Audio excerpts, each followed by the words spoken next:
नमस्कार दोस्तों, हमारा यूट्यूब चैनल बबलू हमदर्दी ऑफिशियल में आप लोगों का स्वागत है। दोस्तों आप लोगों के बीच में दोस्तों आज न्यू सेंड संग लाए हैं दोस्तों।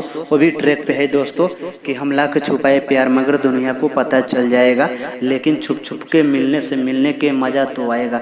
ठीक है दोस्तों, इसी ट्रैक पे हम ये न्यू सेंड संग लिखे हैं दोस्तों।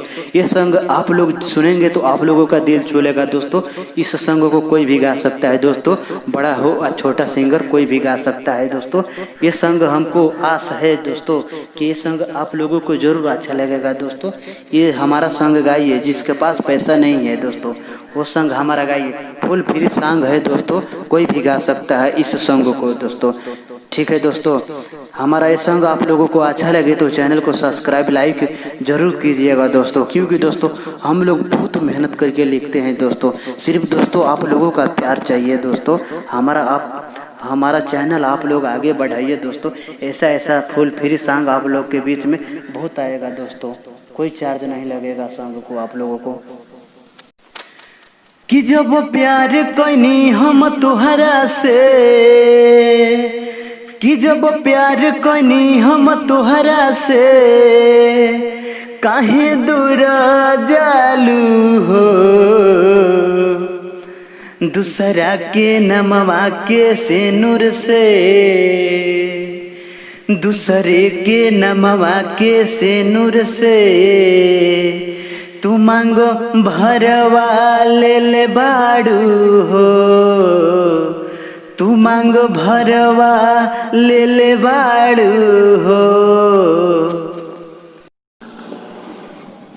ठीक है दोस्तों, चलते हैं दोस्तों फर्स्ट अंतरा के पास दोस्तों।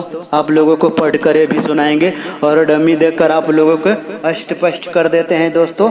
ठीक है।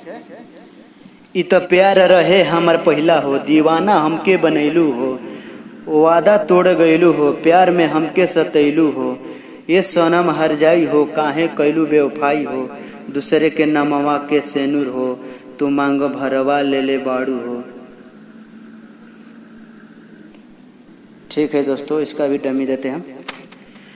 इत प्यार रहे हमर पहिला हो, दीवाना हमके बनैलू हो, इत प्यार रहे हमर पहिला हो, दीवाना हमके बनैलू हो, वादा तोड़ गईलू हो, प्यार में हमके सतैलू हो,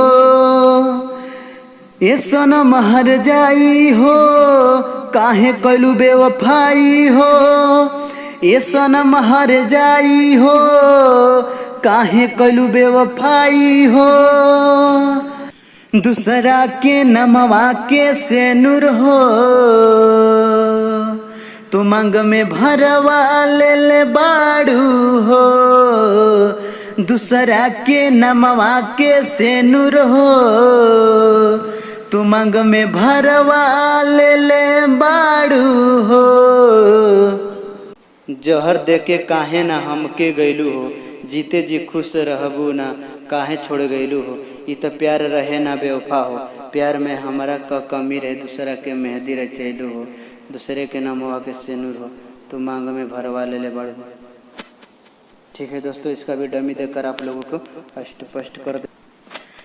जहर दे के काहे ना हमके गईलू हो, जीते जी खुश रहबू ना, काहे छोड़ गईलू हो, जहर दे के काहे ना हमके गईलू हो, जीते जी खुश रहबू ना, काहे छोड़ गईलू हो, ई तो प्यार रहे ना बेवफा हो, प्यार में हमारा का कमी रहे, दूसरा के मेहंदी रचैलू हो, प्यार में हमारा का कमी रहे, दूसरा के मेहंदी रचैलू हो, दूसरा के नमवा के सेनुर हो,